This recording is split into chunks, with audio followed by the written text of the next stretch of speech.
What is going on, everyone? Welcome to another very exciting episode right here on the MIgardener channel. I am so excited about today's episode because we're going to be taking a small little field trip answering one of the most popular questions that comes into our inbox this time of year.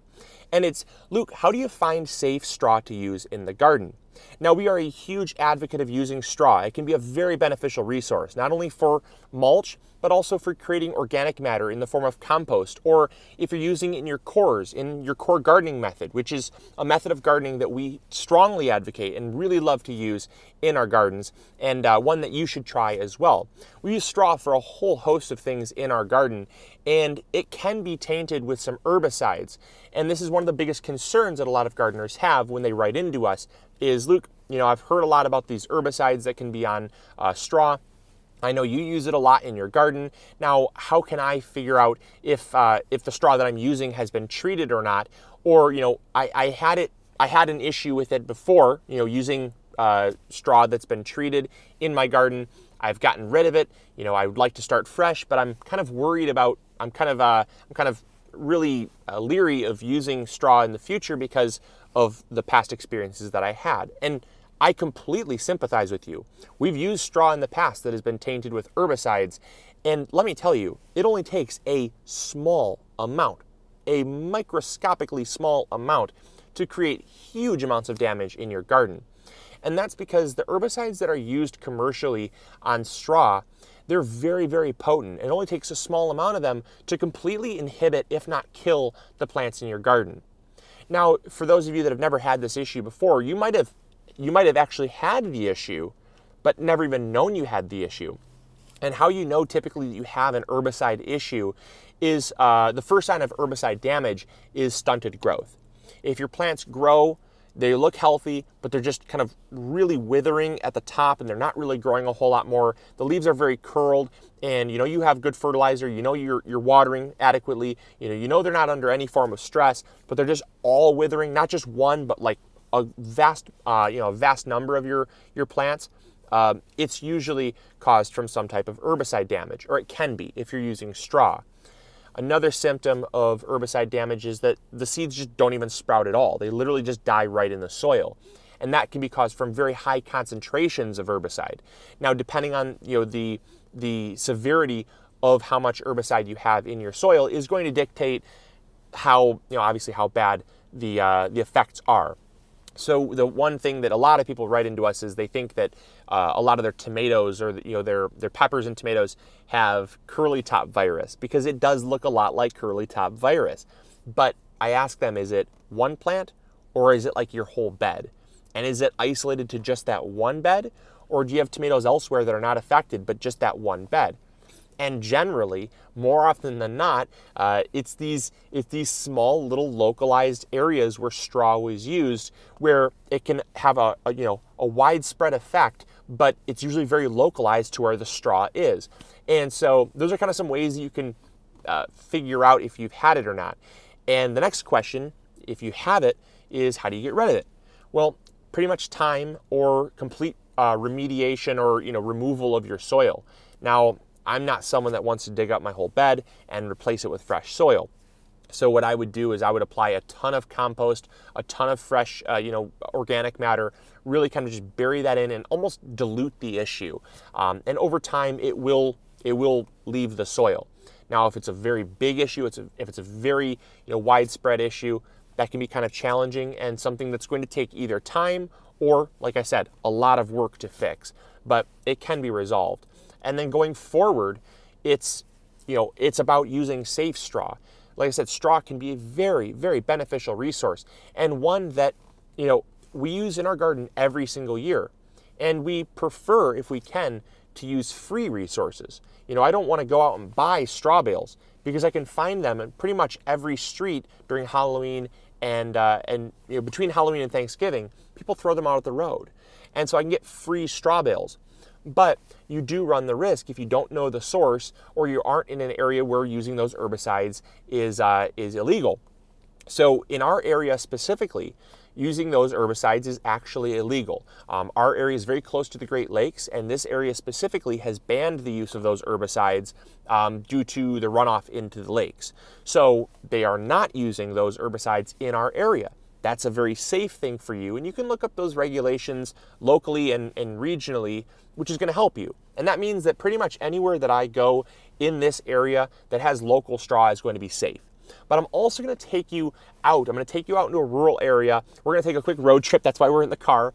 And I'm going to show you some signs to look for if you're in an area where it is legal to use. There are a lot of farmers that don't use it because it's costly, they don't care, and depending on their feeding methods or their usage of that straw, they might not need it at all. Now, where I'm getting at is if you're using straw, and a lot of farmers will sell straw to utility companies because utility companies do a lot of tear out. And what they'll do is they'll wholesale straw bales to these utility companies so that they can use it when they're putting new grass seed down, or let's say they're working with a highway contractor, someone that lays a paver, I guess, and they're tearing up a lot of the highway, the edges of the highway. They will use straw to prevent erosion and to keep the seed close to the soil. Now, those instances, they're usually very clean straw. Now, it's not clean straw, it's just, it needs to be pure straw, because if there's any weeds in it, those weeds can be noxious, they can spread around, and they don't look good. And so typically, those are the ones that are more treated.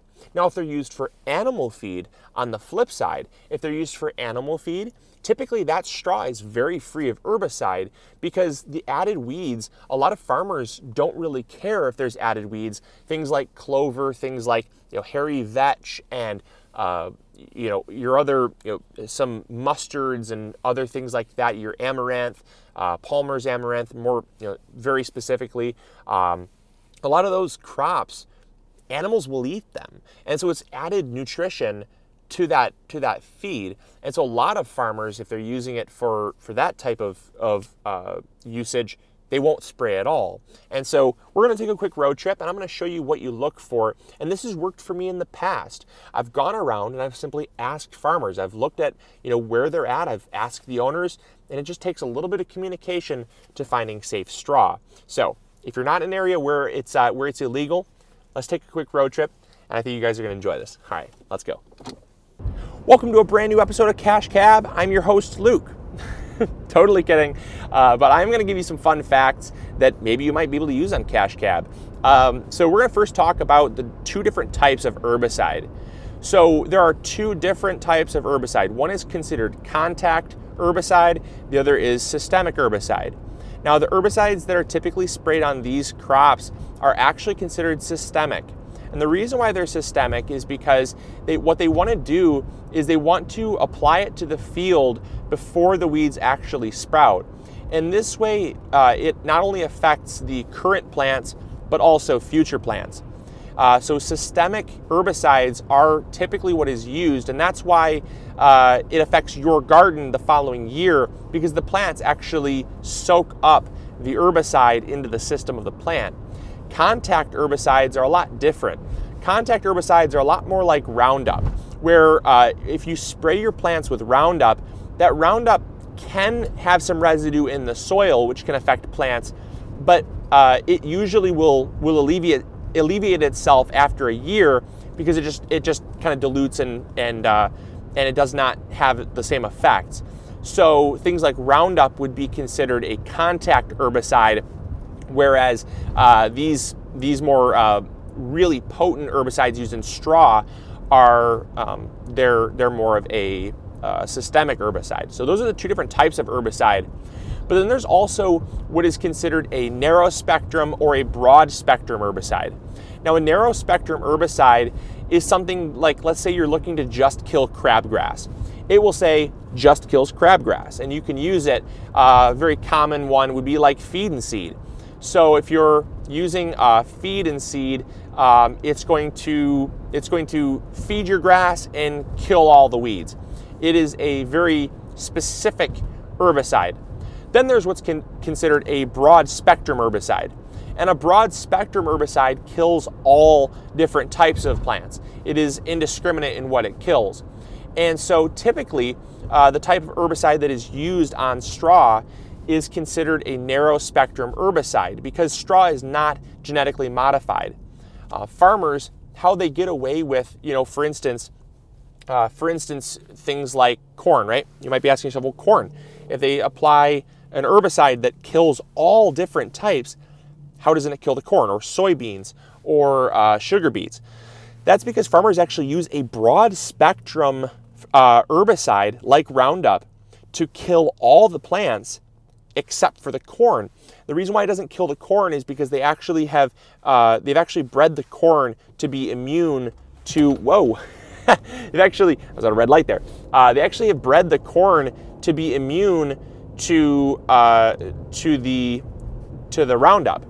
And so that's why if you're looking specifically for a safe field that's being harvested for straw, one of the best ways that you can find safe straw to use is by looking at the actual foliage and plant matter that's growing in the field. If there's a lot of different crops growing, and and there's a whole host of different plants growing, 99% chance you're safe. It's never 100%, and that's why it really comes down to the final 1%, which is communication. You can always have some rare instances, and so it's very important that you ask once you find a safe source. And asking is, they're not going to pull a shotgun out on you. I think there's a lot of people that are afraid of asking farmers, or coming on their land. And yeah, farmers do get a bad rep for all these, no trespassing stuff. But that's typically for people that are, they're trespassing to use their land as like a racetrack in the wintertime with their snowmobiles. They're not going to care if you ask them if they use herbicides, especially if you're going to buy some straw from them. All right, so after about a 30-minute trip, we're out of the region where using herbicide is illegal, and we've come to a field here where they're clearly using herbicide. And how we know is that this field only has one crop growing on it, just one crop. And so this is a hay field that they're using, but they've applied an herbicide on it because they're using it for another purpose, and they want clean straw. And so this is a field that I would not use in my garden. And so we're going to take another field trip back closer to home, where you can see an example of a safe field to take straw from and to ask a farmer for, because this field, 99% chance this is going to have contaminated straw on it that you don't want in your garden. All right, so now we're in a field where there is no herbicide being used, and this is a field that I would feel very safe using straw from. Now granted, you might get some weed seeds, but I would much rather get weed seeds than get herbicide. And so I'm going to show you really what you're going to notice, and you can probably already tell a difference from behind me. But as you can see, there's a lot more biodiversity, a ton more going on in this field here. So check it out. So we've got here a lot of different varieties of grass. There is some narrower grass.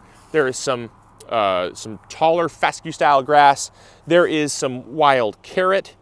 There is some goldenrod. There's just a lot going on here, and this is a pretty fallow field that was cut a while ago. I think the last time this field was cut, maybe about a year and a half ago or so. But this is pretty close to home, and so this is a field that I've seen cut several times. And a lot of times, I mean, they just cut it just for whatever's here. They don't specifically select out, a specific crop. They just kind of cut this and bale it. And this is what is really good to use for straw, because this has not been sprayed. All right, we're on our way home. It was a lot of fun. Thank you so much for tuning in and coming along with me for this little field trip. I hope you guys enjoyed, and I really do hope that you start using straw in your garden if you haven't already. Using safe straw is the key there. If you can find some safe straw, make sure to get it in your garden. It's going to be a huge benefit to you. It's going to really reduce how much you have to water. It's going to give your plants lots of organic matter to feed off of. It's just going to be a really great resource in your garden. So hopefully you guys enjoyed. Hopefully you learned something new. And as always, we'll talk to you later. Grow big or go home. See ya. Bye.